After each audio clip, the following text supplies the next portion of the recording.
السلام عليكم، كيف الحال؟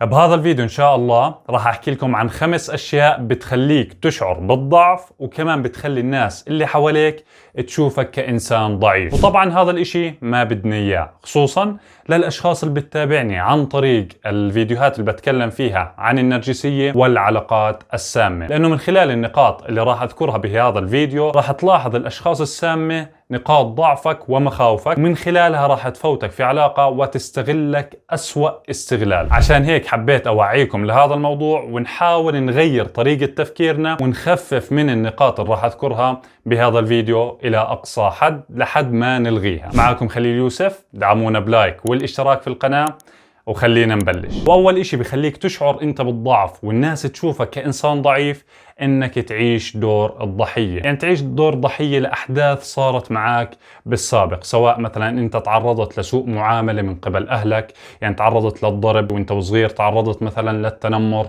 أو تعرضت مثلا لحوادث بأيام زمان، أو لسوء معاملة من قبل العمل تبعك. وفي بعض الأحيان ممكن أنت تكون تعرضت للخيانة، فأنت هون بتعتبر حالك ضحية وبتضلك عايش الدور يعني لسنوات كثير طويلة.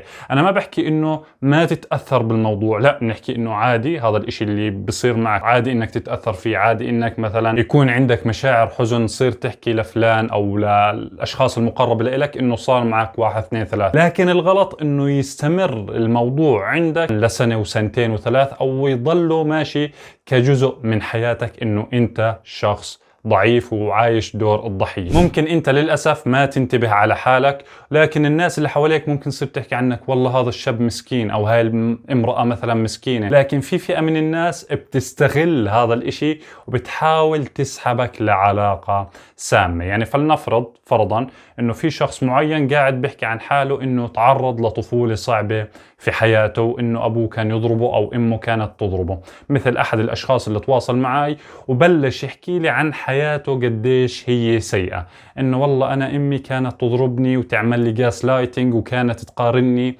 بينه وبين الاشخاص الاخرين. وطبعا هذا الحكي اللي بلشت تحكي لي اياه عايشة عليه لمدة سنوات، يعني من ايام المدرسة لحد ما صار عمرها 25 سنة. فيش يومين قاعدين بنحكي مع بعض ولا هي فرطت كل اشي جواتها عشان تكسب التعاطف اللي عندي. لكن انا بالنسبة لي يعني ما راح استغل الاشي اللي صار، لكن ممكن اذا وقعت مع شخص سام مثل النرجسيين يستغل نقطة ضعفها والمخاوف اللي صارت عندها، بحيث انه يلعب دور الملاك وفارس الاحلام اللي راح ينقذها ويطلعها من الاشياء اللي قاعدة بتعيش فيها، وبالتالي يعملها مرحلة قصف الحب ويعيشها بأوهام لحد ما تتعلق فيه ويصير مثلا جزء من حياتها، وبعدين يبلش دورة الاستغلال مع هاي الشخصية. بدي اعترف لكم اعتراف انه انا بفترة من الفترات كنت اعتبر نفسي ضحية، لكن بيوم من الايام ولما صرت اوعى لهاي المواضيع عرفت انه هذا الموضوع غلط، فصحيت على حالي وقررت انه اصير اقوى واواجه العالم بكل قوتي، وحتى اواجه نفسي، لانه هاي انت الصراع بينك وبين نفسك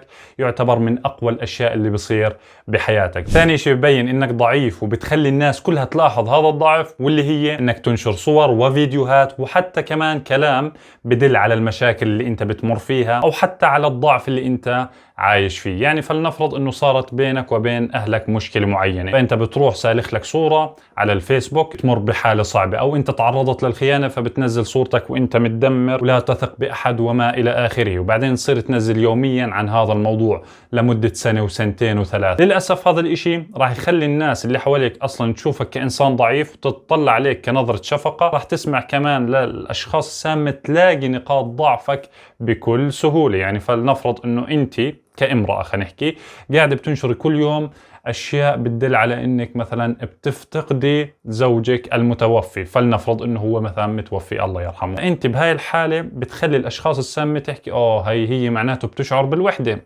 خليني أروح أبعث لها مسج وأحاول أتواصل معها وأحكي لها إذا بدك إشي أنا موجود، وأعملها مثلا مرحلة اللوف بومبينج. مثلا الامرأة عندها حدود، عملت الأول شخص بلوك، ثاني شخص، ثالث شخص، لكن بيوم من الأيام حست بضعف أكثر وسمحت لهذا الشخص مثلا السام يفوت على مثلا الماسنجر ويحكي معها لمدة أيام كثير طويلة عبين ما علقها ويستغلها بشكل كبير. نصيحة مني لإلكم إنك ما تنشر أشياء شخصية على مواقع التواصل الاجتماعي. يعني كيف شخصية؟ وين بتروح، وين بتيجي، شو المشاكل اللي قاعدة بتصير معك، اللي هي خصوصية أصلا المفروض إنها تكون خاصة فيك وفي عائلتك. مش ضروري كل الناس تعرف شو اللي أنت قاعد بتمر فيه. يعني في بعض الأشخاص بتنشر وين هي موجودة حاليا، وبتنشر ستوري بأي شارع هي طالعة، فهذا الاشي بسهل على أي شخص إنه يعرف كل اشي عن حياتك، وين بتروح، وين بتيجي، مع مين بتحكي، شو نقاط ضعفك، شو نقاط قوتك، وبتخليك أنت مصيدة سهلة وفريسة سهلة إنه يفوت ويستغلك من خلالها. ثالث اشي بدل على الضعف واللي هو كثرة الشكوى من دون إيجاد حلول.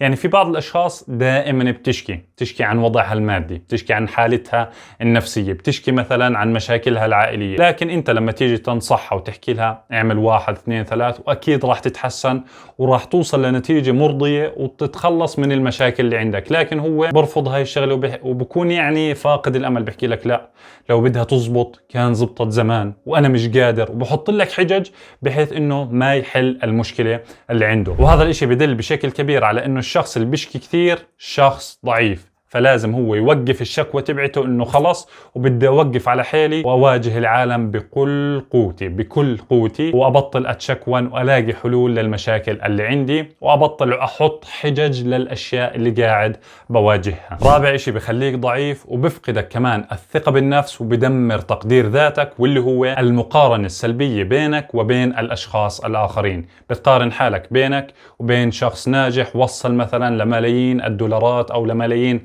المتابعين، او انت بتقارني حالك بفتاة اخرى انه هي احلى منك. هاي المقارنات بتدمر ثقتك بنفسك وبتخليك انسان ضعيف ومثير للشفقة. احد الامثلة ممكن انه شخص قاعد بقارن حاله بقارن شخص ناجح، بصير يحكي ما هو توفر كل اشي عنده، ابوه كان معاه مثلا فلوس وكان يدعمه عشان هيك هو صار ناجح، هو اجته فرصة وسافر على امريكا واسس حاله، اما انا ما اجتني فرصة. فانت هون بتحكي لحالك انه انا ما بقدر انه انجح اذا ما توفرت لإلك الاشياء مثلا اللي توفرت لهذا الشخص. فحاول انك ما تقارن حالك بأي شخص آخر، لأنه أنت راح تبين ضعيف وراح ناس كمان تشوفك بأنه أنت غير قادر على أنك تصنع فرصة لنفسك. خامس إشي بدل على الضعف وكمان ممكن تدمر ثقتك بنفسك وتقديرك لذاتك فيه، واللي هو أنك تتكلم بالسوء عن نفسك. يعني يا الله ما أهبلني، يا الله ما أغباني، ما أنا مثلا لو إني مش غبي ما كنت فتت هاي العلاقة أو ما عملت هاي الشغلة، أنا ضعيف، أنا ما بقدر. دائما بتقلل من قيمة نفسك حتى بعقلك الباطني، بتكون أنت بتحكي هاي الأشياء داخلك ما بتحكيها بالعلن، لكن هذا الإشي للأسف راح يظهر على الأفعال اللي بتعملها، والناس كمان راح تلاحظ هذا الإشي، بحيث إنه ممكن أنت تسوي إشي غلط وانت بتحكي بعقلك الباطني انه والله انا غبي، او انت ممكن تلفظها يا الله ما اغباني. الناس اللي حواليك راح تحكي لك فعلا غبي، لانه لو انك مش غبي ما عملت هذا الاشي. وانا بدي اياك انك تبطل تعمل هاي الاشياء وتبطل انك تردد الاشياء السلبية عن نفسك عشان ما تصير اشي واقعي. يعني حاول مثلا انه انا بحكي عن حالي انا مش ذكي، لا بصير احكي لا انا ذكي وراح اطور من ذكائي. جيب ورقة وقلم واكتب عليها الاشياء السلبية اللي بتحكيها عن حالك. والله اليوم انا حكيت عن حالي انا كسول. صير لما تصير تحكي انت كسول بعقلك الباطن لا اقلبها، صير احكي مثلا ان شاء الله راح اشد حالي وراح اصير مثلا شخص نشيط وما الى اخره. يعني حاول غير طريقة تفكيرك وعامل نفسك يعني معاملة حسنة. يعني كون جيد مع نفسك، ما تكون قاسي عليها فوق ما هي الدنيا كلها مثلا صعبة وانت تكون صعب على نفسك. لا، دللها، راعيها، سامحها يا أخي، سامح حالك. ما تضلك حاشر حالك وبتلوم نفسك على الأخطاء تبعت الماضي أو عن الأخطاء اللي قاعد بتقترفها. خلص سامح حالك وحاول عدل سلوكك بشكل أفضل وزيد الثقة بنفسك. طبعا عشان أثبت المعلومات اللي ذكرتها بهذا الفيديو جوا دماغكم وقديش هي مهمة وضرورية إنك تصير أنت شخص قوي، حطيت لكم بشاشة النهاية فيديو راح يساعدكم ويبين لكم قديش أنت لازم تكون قوي وتواجه العالم بكل قوة. كنت معاكم خليل يوسف، وإن شاء الله بنشوفكم بفيديو جديد، وكونوا كمان أقوياء وتخلصوا من الأشياء اللي ذكرتها بهذا الفيديو. وسلام.